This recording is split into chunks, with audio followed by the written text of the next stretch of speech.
perkenalkan, nama saya Sheryl Patricia Angeli dengan NIM channel 11191026 dari kelas C.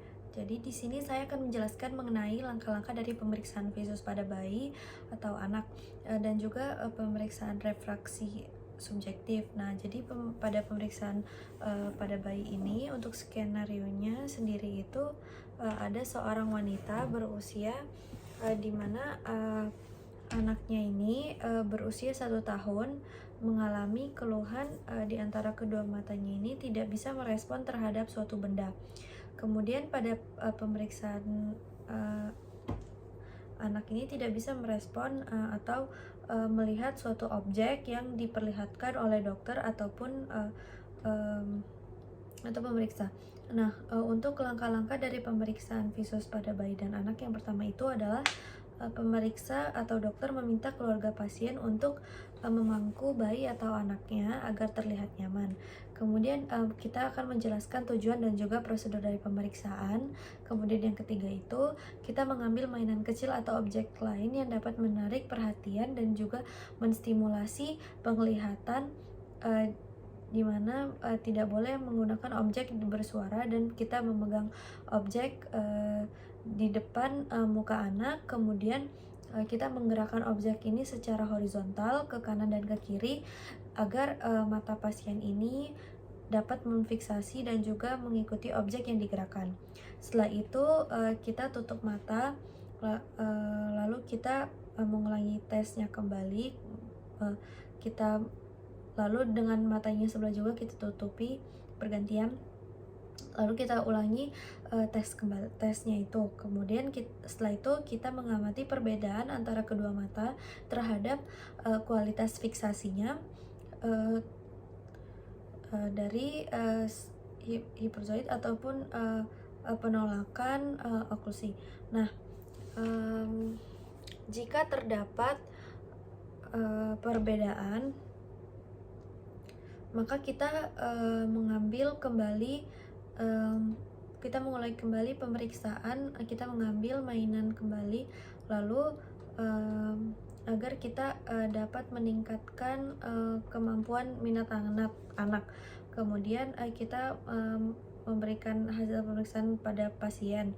Nah, jadi untuk interpretasinya itu berdasarkan skenario di mana anaknya berdasarkan 1 tahun memiliki keluhan di antara kedua matanya ini tidak bisa melihat atau merespon suatu benda. Jadi untuk VOD-nya atau visus occlusi dextranya itu fix and follow-nya dia itu negatif, dan juga VOS-nya itu atau fix and follow-nya itu juga negatif. Kemudian kita pindah pada pemeriksaan refraksi subjektif. Nah, kemudian untuk pemeriksaan dari refraksi subjektifnya, untuk skenario-nya itu seorang perempuan berusia 17 tahun, dia memiliki keluhan penglihatan di kedua mata dan juga dia tidak bisa melihat dalam jarak jauh dan sudah dialami sejak 1 tahun terakhir. Kemudian ada riwayat menggunakan kacamata, tapi pasien ini lupa sama ukuran kacamatanya. Jadi untuk langkah-langkah pemeriksaannya ini ada yaitu apabila dilakukan pemeriksaan visus, kemudian visus penderita ini dia maksimal mencapai 20/20 atau 6/6, maka akan dilaksanakan pemeriksaan subjektif. Nah, lalu pemeriksa menjelaskan prosedur pemeriksaan. Ketiga, pasien meminta juga pasien duduk sejarak 5-6 meter,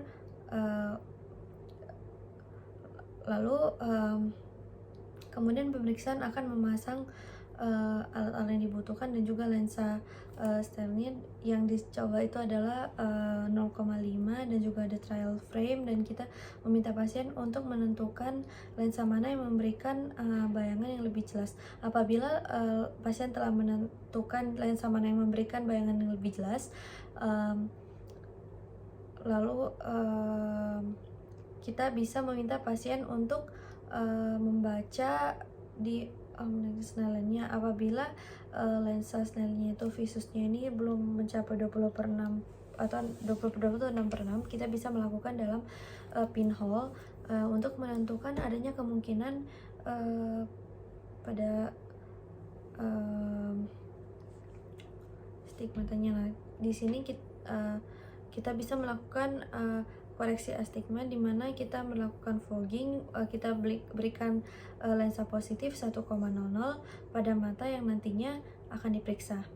Nah, setelah kita melakukan kita bisa melakukan astigma korneal, di mana pasien ini kita minta untuk melihat garis mana yang lebih jelas dan juga yang berwarna hitam, dan kita bisa fiksasi dengan lensa silinder 0,5, lalu kita fiksasi dengan lensa silinder yang benar, lalu kita bisa gunakan lensa yang sudah dikoreksi kembali. Kalau misalkan belum juga mencapai 20/2 atau 6/6, kita bisa lakukan tes kembali agar dia bisa mencapai 20/2 atau 6/6. Kemudian kita lakukan kembali pada mata yang sebelah kirinya penderita agar tetap